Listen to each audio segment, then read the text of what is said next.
नमस्कार, मैं हूं आपके साथ अलीम अतहर। सुबह के 10 बजने वाले हैं और वक्त है अपना बिहार का। और बुलेटिन में बात सबसे पहले दरभंगा ब्लास्ट की साजिश की, जिसमें अब तक 4 आतंकी गिरफ्तार हो चुके हैं और अब ये 4 आतंकी साजिश के प्लान का पूरा खुलासा करेंगे।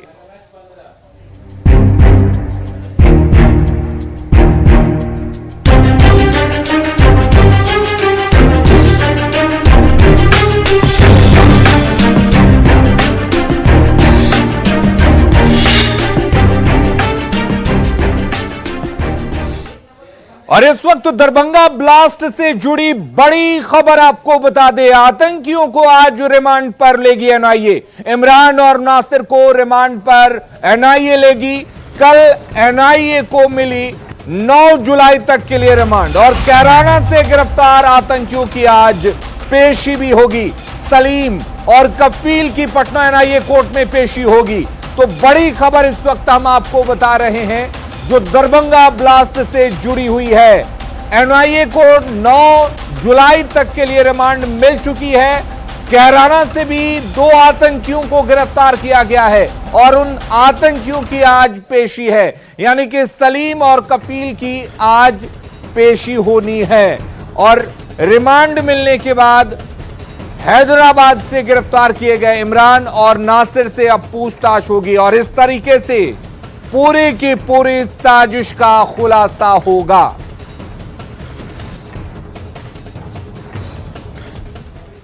तो एनआईए की टीम हैदराबाद से गिरफ्तार इमरान और नासिर से आज रिमांड में सवालों की झड़ी लगाएगी। क्या क्या संभावित सवाल हो सकते हैं यह हम जानते हैं। सवाल यह हो सकता है कि सिकंदराबाद से कितने पार्सल कहां कहां भेजे गए, देश में इस तरह के आतंक के कितने मॉड्यूल हैं। सवाल यह भी पूछे जाएंगे कि दरभंगा के अलावा ब्लास्ट की कहां कहां साजिश रची जा रही है, आतंकियों के और कितने साथी साजिश में शामिल हैं और इससे पहले किस किस आतंकी साजिश में शामिल रह चुके हैं। साथ ही सवाल यह भी होगा कि पाकिस्तान में आतंकियों के और कितने आका हैं। हमारे साथ संजय जुड़े हुए हैं जो इस वक्त पटना एयरपोर्ट पर मौजूद हैं और साथ ही हमारे साथ अमित भी जुड़े हुए हैं जो एनआईए कोर्ट पर इस वक्त मौजूद हैं। सबसे पहले संजय आपसे जानना चाहेंगे, 2 आतंकियों को आज पटना लाया जाना है, कितने बजे वो पटना लैंड करेंगे, क्या कुछ व्यवस्था की गई है सुरक्षा को लेकर? बिल्कुल Aleem, Darbhanga parcel bomb blast मामले में जब एनआईए ने जब से कमान संभाली है, इसमें लगातार तेजी आती जा रही है जांच में। और कल जो 2 सस्पेक्टेड एक्यूज्ड आए थे इस कांड के हैदराबाद से और आज यूपी से जो कैराना है वहां से जो 2 सस्पेक्टेड एक्यूज्ड अरेस्ट किए गए हैं उनको लाया जाएगा आज, इन दोनों आतंकियों को, सलीम और कफील को। और देखिए फिलहाल ये पटना एयरपोर्ट की तस्वीर है जहाँ बिहार एटीएस की गाड़ी जो है वो लग गई है। तस्वीरों में आप देख सकते हैं कल इसी तरीके से बिहार एटीएस की सुरक्षा में ही एनआईए की टीम जो है वो लेकर गई थी। दोनों जो एक्यूज्ड अरेस्ट हुए थे, इमरान और नासिर, जो हैदराबाद से गिरफ्तार किए थे। फिलहाल आप तस्वीरों में सीआरपीएफ के जवानों को देख रहे हैं। चप्पे चप्पे में सुरक्षा जो है वो पटना एयरपोर्ट पर दिख रही है और तस्वीरों में देखिए इन्हीं गाड़ियों में ले जाना है। और बिहार एटीएस की पूरी टीम आप तस्वीरों में देखिए, बिहार एटीएस की पूरी टीम जो है वो दिख रही है यहाँ पर। तो कुल मिलाकर जो सुरक्षा की बात कर लें तो काफ़ी सख्त सुरक्षा है। और अभी से थोड़ी देर के बाद जो एक्सपेक्टेड टाइम है, टेंटेटिव टाइम है, वो 10:30 बजे का है जब इन्हें पटना एयरपोर्ट पर उतारा जाएगा। और उसके बाद बिहार एटीएस और एनआईए की टीम, हो सकता है कि कल की तरह इन्हें फिर से बिहार एटीएस के ऑफिस में ले जाया जाए, जहां बिहार एटीएस के अधिकारियों के अलावा जो एनआईए की टीम है इनसे ज्वाइंटली जो है वो पूछताछ करेगी, इंट्रोगेशन करेगी और उसके बाद फिर इनकी कोर्ट में पेशी होगी। हालांकि ये संभावना है कि हो सके कल की तरह फिर से एक उस कल की कहानी को दोहराई जाए, लेकिन इतना तय है कि फिर से एनआईए कोर्ट में पेशी होगी। और एनआईए कोर्ट में आज एनआईए जो है वो इन्हें रिमांड पर लेने के लिए प्रे करेगा। अगर इन्हें रिमांड मिल जाता है आज तो फिर चारों जो एक्यूज्ड अरेस्ट किए गए हैं इनको आमने सामने बिठाकर इस पूरे मामले में इंट्रोगेशन किया जाएगा। निश्चित तौर पर कई अहम पहलू हैं, कई जो उद्भेदन है वो होंगे अगर इनको सामने से बिठाकर एनआईए की टीम पूछताछ करेगी और इसमें बिहार एटीएस भी इन्हें सहयोग करेगी। जी चलिए संजय, हमारे साथ अमित भी जुड़े हुए हैं जो इस वक्त एनआईए कोर्ट के बाहर मौजूद हैं। अमित, आपसे जानना चाहेंगे, अब से थोड़ी देर बाद पटना एयरपोर्ट पर कैराना से गिरफ्तार किए गए दोनों आतंकी लैंड करने वाले हैं। सुरक्षा के पुख्ता बंदोबस्त हैं। एनआईए कोर्ट में इनकी कितने बजे पेशी होनी है और कितना अहम दिन हो सकता है आज दरभंगा ब्लास्ट खुलासे को लेकर?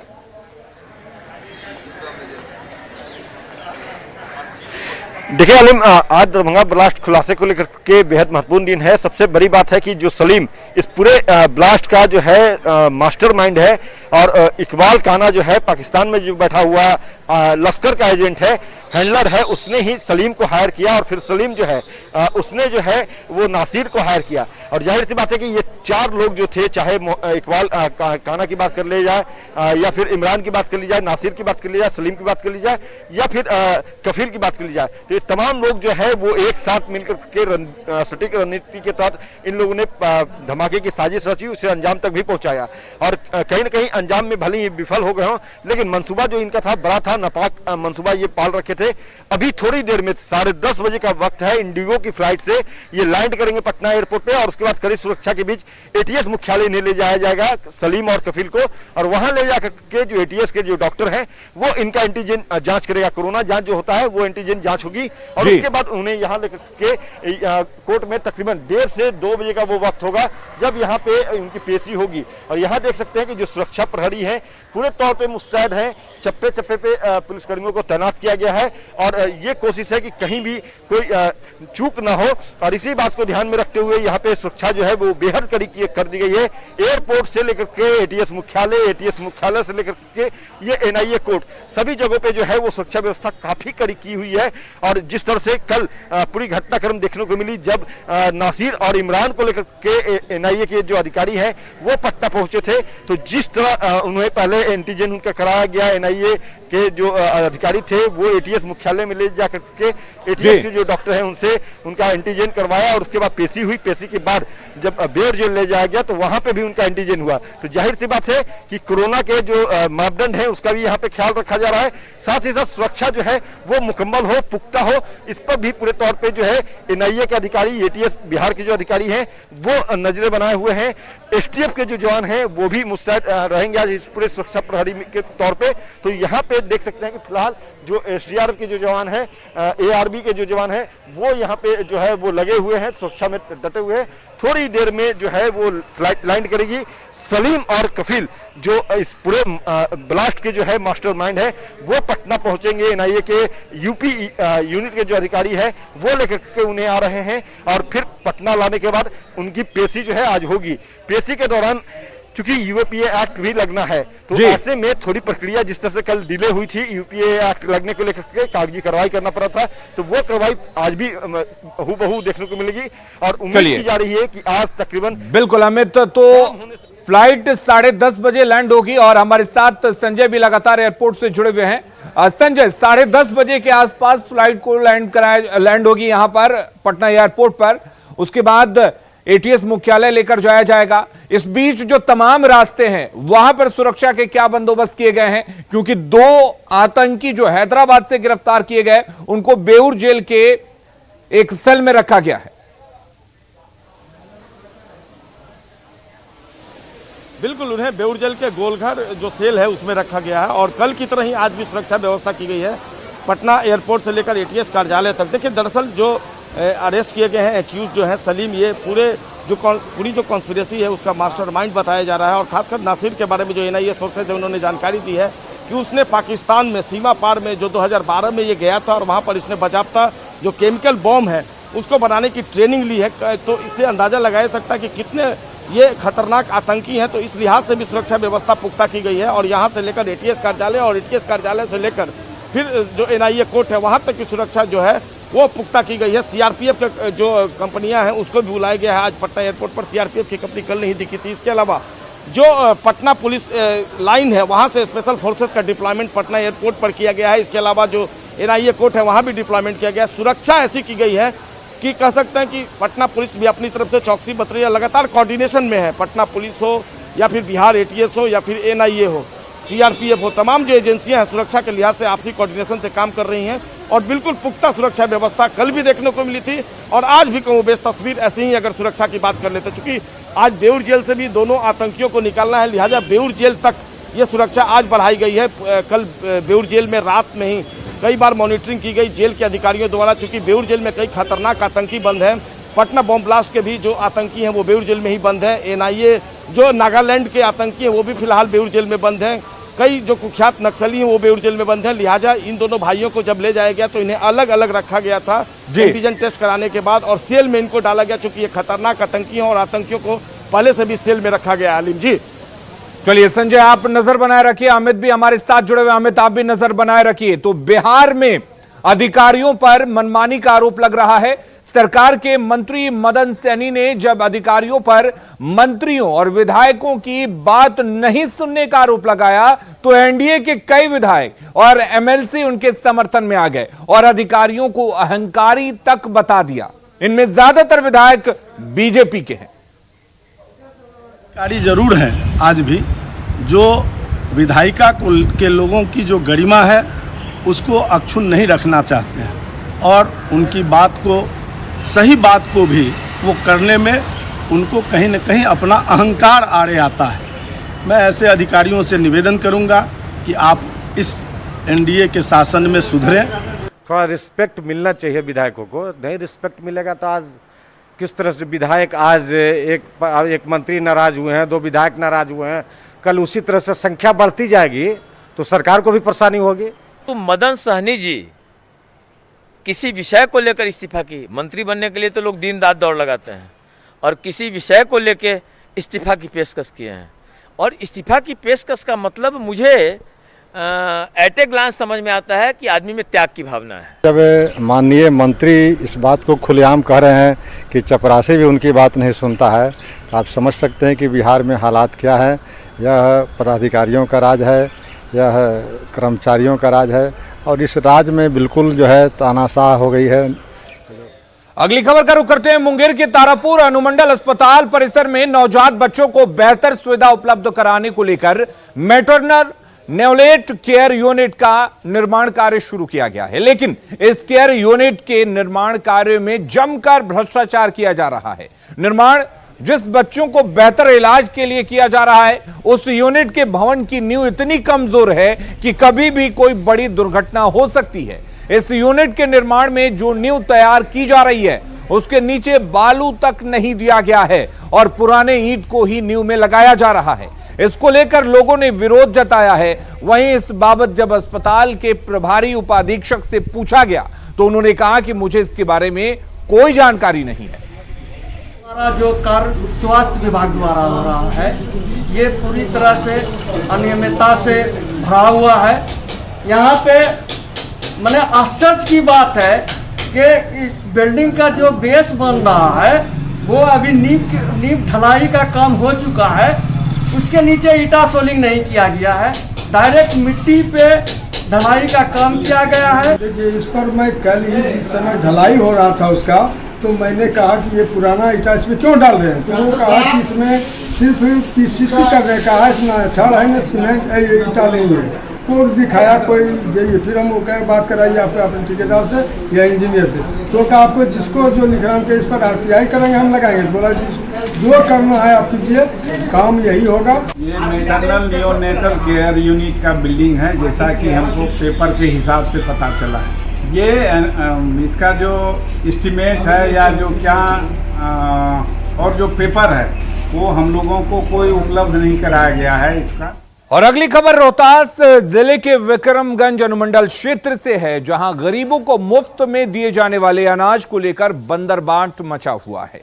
बिहार राज्य खाद्य निगम की ओर से जन वितरण प्रणाली की दुकानों को जो अनाज मुहैया कराया जा रहा है, उस अनाज में प्रति क्विंटल 10 से 12 किलो अनाज कम की आपूर्ति की जा रही है। मामले का खुलासा तब हुआ जब विक्रमगंज में एक पीडीएस दुकानदार ने कम अनाज लेने से इनकार कर दिया।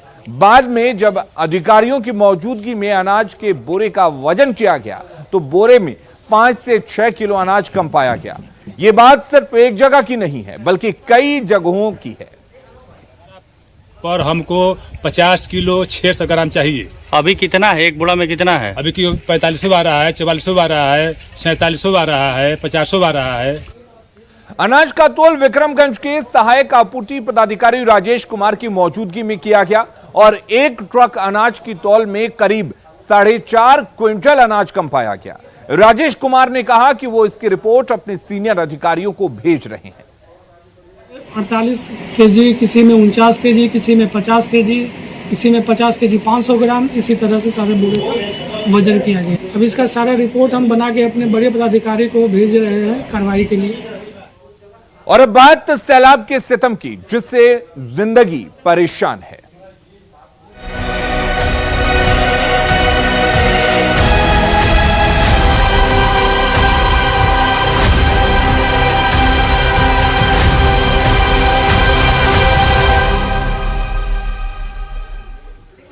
तो सैलाब का सितम जारी है। शिवहर में बाढ़ से स्थिति गंभीर होती जा रही है। बागमती नदी के जलस्तर में लगातार वृद्धि होने से कई इलाकों में बाढ़ का पानी घुस गया है। वहीं बागमती नदी लगातार खतरे के निशान के ऊपर बह रही है, जिसके कारण स्थानीय लोगों में डर बना हुआ है। वहीं बाढ़ को लेकर प्रशासन अलर्ट मोड में है। क्या स्थिति है सर? हाँ, पानी में कल हम लोग आए थे, आज भी आए हैं। लग रहा है कि पानी अभी यथावत है, लेकिन कभी कभी कुछ बढ़ भी जा रहा है। अभी स्थिति इतनी अच्छी तो नहीं है, लेकिन उम्मीद है कि कल से पानी में कमी आएगी। नेपाल से आने वाली अधवारा समूह की नदियों का जलस्तर बढ़ने से मधुबनी जिले में बेनीपट्टी अनुमंडल के कई इलाकों में जनजीवन प्रभावित होने लगा है। बिस्पी और बेनीपट्टी प्रखंड के बीच खेतों के बाद अब सड़कों के ऊपर से बाढ़ का पानी बहने लगा है। कई गांव पानी में घिर गए हैं। स्थानीय लोगों का कहना है कि गांवों को जोड़ने वाली नवनिर्मित सड़कों की ऊंचाई काफी कम रखने के चलते ये नौबत आई है। पानी के तेज बहाव के चलते नवनिर्मित सड़कें क्षतिग्रस्त होने लगी हैं। वहीं बाढ़ के चलते लोगों का कामकाज भी ठप हो गया है। ऐसे में ग्रामीणों में खासी नाराजगी देखी जा रही है। हालांकि इन सब मुसीबतों के बीच भी गांव के युवा बाढ़ के पानी में उछल कूद कर मनोरंजन करने में जुटे हुए हैं। बिस्पी प्रखंड के परसौनी गांव में हालात का जायजा लिया है हमारे संवाददाता अमित रंजन ने। मधुबनी में यहाँ आप देख सकते हैं कि ये जो अधवारा समूह की नदियाँ हैं, जो बेनीपट्टी प्रखंड में जो धौस नदी और बछराजा नदी का जो पानी यहाँ आ रहा है, ये यहाँ पे बिस्पी से बेनीपट्टी को जोड़ने वाली ये सड़क है। अभी लगभग 6 महीने पहले ये सड़क बनी थी, लेकिन यहाँ आप देख सकते हैं कि ये जब पानी का नदियों में जलस्तर बढ़ा है, उसके बाद जो पानी यहाँ खेतों में आने के बाद यहाँ सड़क के ऊपर से बहनी शुरू हो गई है। ग्रामीणों का कहना है कि ये सड़क का हाइट जो भी निर्माण चल रहा था उस समय ही बताया गया था कि यहाँ पानी का दबाव होता है, इसकी हाइट और होनी चाहिए थी, लेकिन सड़क का हाइट नहीं बढ़ाया गया। जो संवेदक के द्वारा जो लापरवाही बरती गई उसका खामियाजा यहाँ भी उठाना पड़ रहा है। सड़क यहाँ टूटनी शुरू हो गई है पानी के दबाव से। और यहाँ जो कुछ स्थानीय युवा हैं, ये बाढ़ के पानी में लोग यहाँ देख रहे हैं कि लोग यहाँ इसमें ही अपना मनोरंजन कर रहे हैं। लोगों का कहना है कि काम धंधा बंद है, गांव से बाहर निकलने का कोई साधन नहीं है। गांव ये पूरा बिल्कुल पानी से घिरा हुआ है। ऐसे में कुछ युवा है हमारे साथ। क्या आप लोग यहाँ यहीं के रहने वाले हैं? जी हाँ, यहीं पे रहने वाले हैं। क्या नाम है आपका? कुंदन कुमार। कुंदन जी, क्या आप लोग मतलब गांव घिर गया है तो अपना इसी में मनोरंजन कर रहे हैं? सबको मनोरंजन करेंगे ही ना, सरकार लापरवाही करे तो हम लोग तो मनोरंजन करेंगे ही ना। मतलब ये जो लापरवाही थी, सड़क की हाइट कम थी इसलिए पानी यहाँ सड़क पे पहुँचा और सड़क टूटने लगा।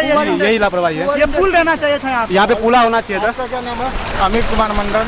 अमित जी, आप लोग क्या इसमें यहाँ क्या मछली भी पकड़ रहे हैं? मछली भी आ रहा है क्या? नहीं, मछली तो नहीं है। हम लोग नहा रहे हैं। सरकार लापरवाही किया है, इसीलिए हम लोग यहाँ पे लापरवाही किया है। ये आप देख सकते हैं कि ये जो गांव के युवा हैं, इन लोगों का कहना है कि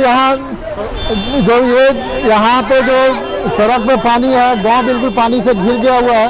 आवाजाही का यहाँ कोई और दूसरा इंतजाम नहीं है। ऐसे में लोग यहाँ अपने गांव में ही यहाँ बाढ़ के पानी में लोग नहा रहे हैं, मछली मार रहे हैं। लोग इसमें ही मौज मस्ती का अपना कुछ ना कुछ उपाय ढूंढ लिया है। अमित रंजन, न्यूज़ 18 मधुबनी। भारी बारिश के चलते इधर किशनगंज में कनकई, रतुआ, गोरिया आदि नदियां उफान पर हैं। पानी के तेज बहाव के चलते सड़कें पानी में बह गई हैं। ऐसे में लोग जान जोखिम में डालकर पानी के तेज बहाव को पार करते हैं। आप अपने टीवी स्क्रीन पर देख सकते हैं कि कुछ लोग किस तरह से बांस की बल्लियों के सहारे मोटरसाइकिल को कंधे पर उठाकर पानी के तेज बहाव को पार कर रहे हैं। इसमें काफी खतरा है, लेकिन लोग ऐसा करते हुए देखे जा रहे हैं। जिले के टेढ़ागाछ प्रखंड का जिला मुख्यालय से संपर्क टूट चुका है। जिला मुख्यालय जाने के लिए लोगों को अररिया जिले के पलासी होकर या नेपाल के रास्ते पानी टंकी होकर जिला मुख्यालय जाने की मजबूरी है।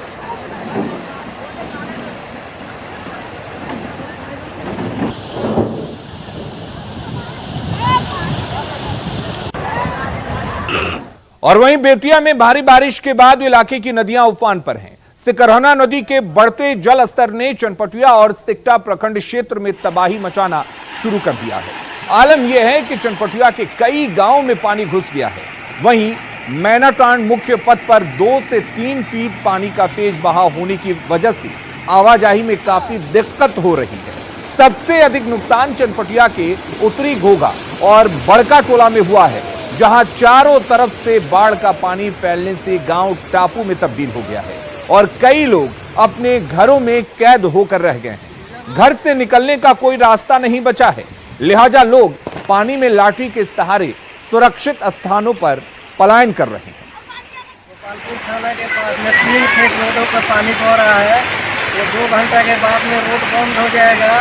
इसमें कोई सुनवाई नहीं हो रहा है, इसलिए हम लोग का कोई करिए बहुत तकलीफ से हम लोग रोड पार करके अपने अपने घर में जा रहे हैं। डूबिए गई बा, न मुखिया पूछिए, न वार्ड पूछिए, न समिति पूछिए, न सरपंच पूछिए, खाई बोलेंगे चाहे ना खाई बोलेंगे।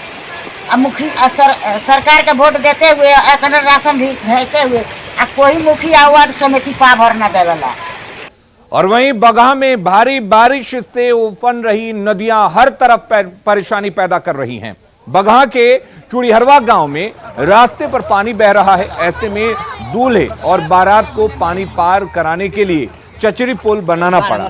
दरअसल जिस रास्ते से बारात गुजरती उससे पहले ही पानी की तेज धार की वजह से गांव का संपर्क टूट गया। ऐसे में पानी को पार कर गांव से बारात निकाल पाना संभव नहीं था, जिसके बाद दूल्हे के पिता पारसलाल और गांव के लोगों ने पानी की तेज धार पर चचरी पुल बना दिया। चचरी पुल बनाने के बाद धूमधाम से बारात निकाली गई और दूल्हा बारातियों के साथ अपने ससुराल बगहा पहुंचा।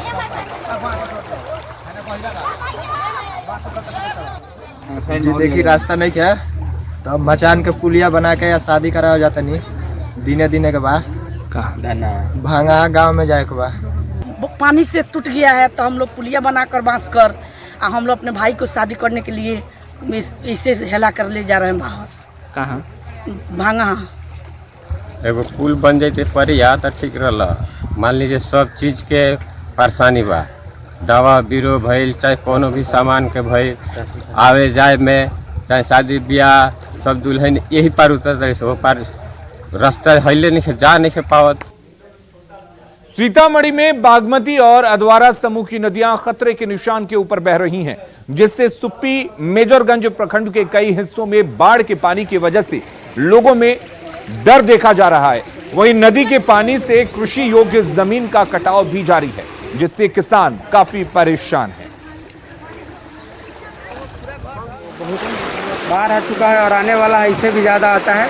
20 फीट ऊंचा रहता है, बोले तो रोड पे 10 फीट ऊंचा रहता है पानी। अब देख रहे पूरा फसल बर्बाद हो गया और आने जाने में बहुत कठिनाई होती है। बोले तो ट्रैक्टर से लोग पार करता है जान जोखिम में डाल के। हम लोग यहाँ नदी के पास में है, हमारे पास में ही कटाव हो रहा है। हम लोग जमला गांव से है। यहाँ पुलिस प्रशासन के भी कॉल किए थे, वो भी नहीं देखने के लिए आया हुआ। 2-3 दिन 5 दिन पहले से स्थिति है। वैशाली के महुआ के वार्ड नंबर 4 में भीषण जल जमाव है। 1 महीने से यहां के लोग परेशान हैं। तेतवा टोला में पूरी तरह से पानी भरा हुआ है। लोग अपने घरों को छोड़कर ऊंचे स्थान पर चले गए हैं। मुसीबत 1 महीने से है, लेकिन लोगों की समस्याओं को कोई सुन नहीं रहा है। पानी लगल है, सब दहाल है, मन का कोई गोटा सुनबे न करे, कैसे होते। पानी 1-1.5 महीना से लगल है पानी। वोट ले वाला सब कुछ काम करेला है आदमी, यहाँ घर द्वार दहाड़ है तो कोई आदमी न बोले वाला हथिन। एक महीना से हम लोग परेशान है, भरा हुआ है, सारे अफसरों को बोलते बोलते तबाह हो गए, कोई सुनवाई नहीं है। घर द्वार बंद करके आदमी सब अपने अपने रोडों पर चला आया। जब पहला वर्षा हुआ उसी समय से अधिकारी लोग को बोले थे कहीं कोई सुनता था। कैसे रह रहे हैं इसमें? बस वैसे ही जैसे अभी है। और अपना बिहार के इस बुलेटिन में फिलहाल के लिए इतना ही, लेकिन खबरें लगातार जारी रहेंगी। आप बने रहिए न्यूज़ 18 बिहार झारखंड के साथ।